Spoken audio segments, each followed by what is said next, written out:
doing? Nothing. You're in a chat room again pretending to be a woman, aren't you? I like the attention.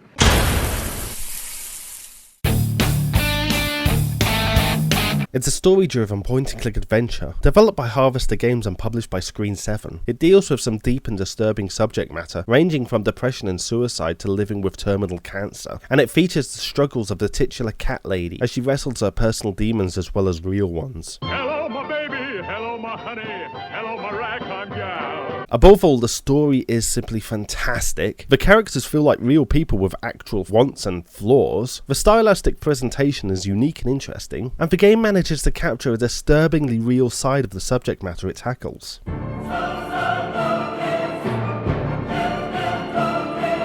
The game is quite frankly ugly, which can be a turn-off to some. The audio quality is pretty poor, some puzzles can be highly obtuse, and some sections of dialogue drag on way too long.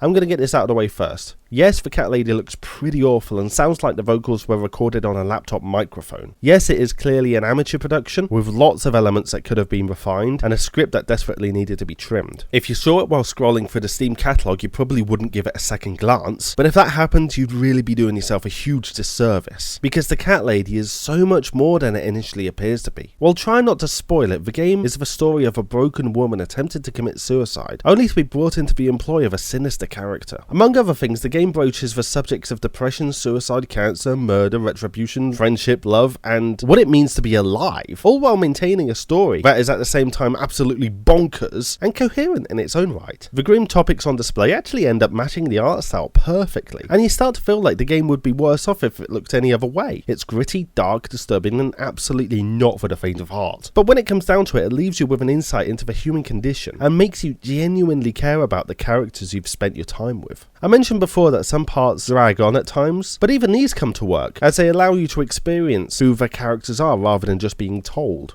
The Cat Lady is an absolute gem of storytelling, and one of the more unique games I've ever experienced. Sure, I was left a little shaken by it, but ultimately it would have been doing something wrong if it didn't leave me feeling like that. Push past your preconceptions about the graphics, and you will find a terrific game like no other.